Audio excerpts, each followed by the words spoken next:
આજની કિસાન મહાપંચાયતમાં મંચસ્થ ઉપસ્થિત તમામ મારા સાથીઓ અને આ વિસ્તારના જુદા જુદા ગામોમાંથી મોટી સંખ્યામાં પધારેલા ખેડૂતો, આગેવાનો, ખેત મજૂરો, ભાગ્યાઓ, યુવાનો, માતા બહેનો, બાળકો સૌને મારા નવા વર્ષની શુભકામનાઓ પાઠવું છું। જે પ્રકારે 30 વર્ષના ભારતીય જનતા પાર્ટીના ગુજરાતમાં શાસન દરમિયાન માત્ર ને માત્ર આપણને વાયદાઓ મળ્યા છે, વચનો મળ્યા છે।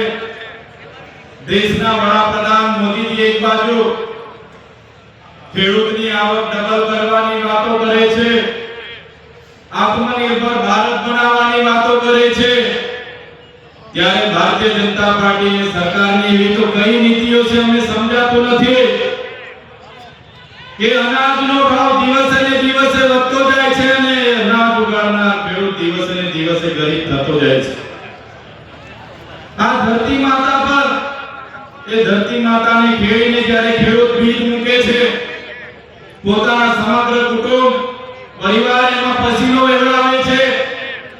સૂકો દુકાળ હોય, લીલો દુકાળ હોય, અતિવૃષ્ટિ હોય, માવઠાનો માર હોય, ખાતરની અછત હોય, રાત દિવસ ઝેરી જનાવરોની ચિંતા કર્યા વગર જ્યારે આપણા ખેડૂત ભાઈઓ પોતાનો કાચો માલ લઈને જ્યારે માર્કેટમાં જાય છે, ત્યારે પોતાનો ભાવ પણ પોતે કરી નથી શકતા, પોતાના માલનો ભાવ બીજા વેપારીઓ કરે છે અને આ વેપારીઓ દ્વારા એમના ભાજપના મળતિયાઓ દ્વારા જે કટકી કરવામાં આવે અને એ કટકીના કરતા પ્રથા સામે આ વિસ્તારના ખેડૂતો જ્યારે લડ્યા, આ વિસ્તારના આગેવાનો રાજુભાઈ કલ્પના, પ્રવીણભાઈ રામ લડ્યા, ત્યારે આ ભારતીય જનતા પાર્ટીએ આ જગતના તાત અને ખેડૂતના નેતાઓ પર લાઠી ચલાવી છે। ત્યારે આ મંચ પરથી મેં કહેવા માંગુ છું, ગુજરાતની ભારતીય જનતા પાર્ટીની સરકારને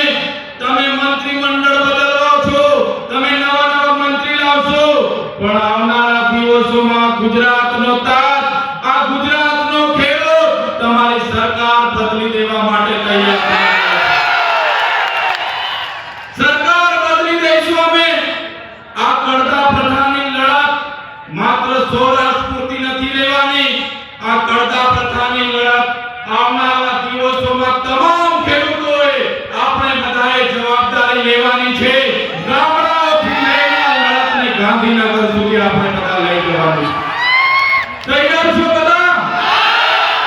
બે હાથ ઊંચા કરીને સમર્થન આપવા લડતને ગામડાઓથી ગાંધીનગર સુધી પહોંચાડીશું। તૈયાર છો? ત્યારે આ સરકારની નીતિ તમે જોઈ લો। આજે 3 ટાઈમનું અન્ન પૂરું પાડનાર આ જગતના તાતની હાલત શું છે? આજે એમની સરકારના કરતા કરનારાઓને જેલમાં નાખવાના બદલે તમે ખેડૂત માટે લડો એટલે તમને જેલમાં જવું પડે, તમે આદિવાસીઓ માટે લડો એટલે તમને જેલમાં જવું પડે, તમે વિદ્યાર્થીઓ માટે લડો તમને જેલમાં જવું પડે, તમે રોડ રસ્તા માટે લડો તમને જેલમાં જવું પડે। આ સરકારની નીતિ રહી છે અને આ સરકારે જે મંત્રી આદેશ કર્યો, ગૃહમંત્રી, આ ગુજરાતના ગૃહમંત્રીને આ કેબિનેટની વિસ્તરણમાં સુપર સીએમ બનાવી દેવામાં આવ્યા અને ગુજરાતના જે સીએમ હતા એને ડમી સીએમ બનાવી દેવામાં આવ્યા। ત્યારે કેટલાક નેતાઓના અમે રસ્તે ભારતીય જનતા પાર્ટીના આ વિસ્તારના કુંવરજીભાઈ બાવળિયા અને બીજા રાજકોટના એક નેતાનો હું વિડિયો હમણાં જોતો આવતો હતો।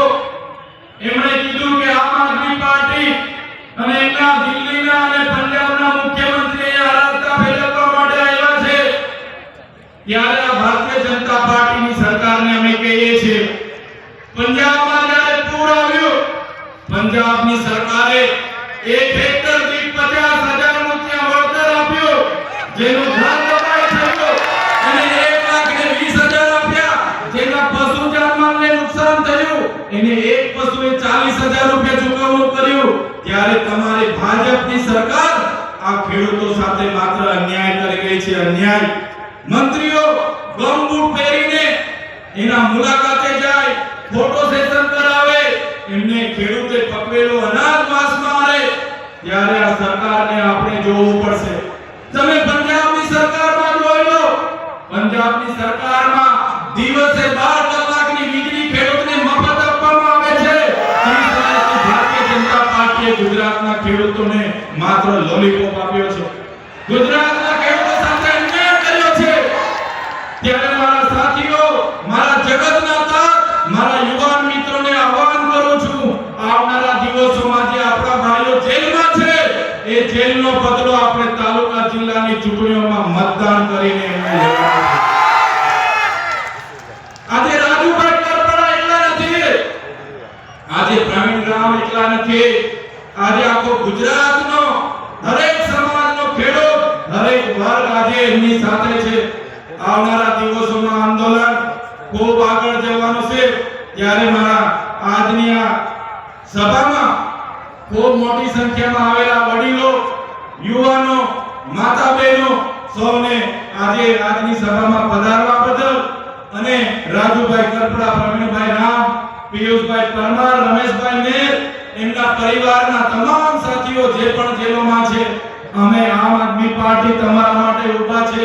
આપના માટે દિલ્હીના પૂર્વ મુખ્યમંત્રી કેજરીવાલજી અને પંજાબના મુખ્યમંત્રી ભગવત માનજી પણ અહીંયા આવ્યા છે. આવનારા સમયોમાં સડકથી લઈને સદન સુધી જ્યાં લડત લડવાની થશે, આમ આદમી પાર્ટી તમારી સાથે છે અને પૂરી તાકાતથી અમે લડવાના છે.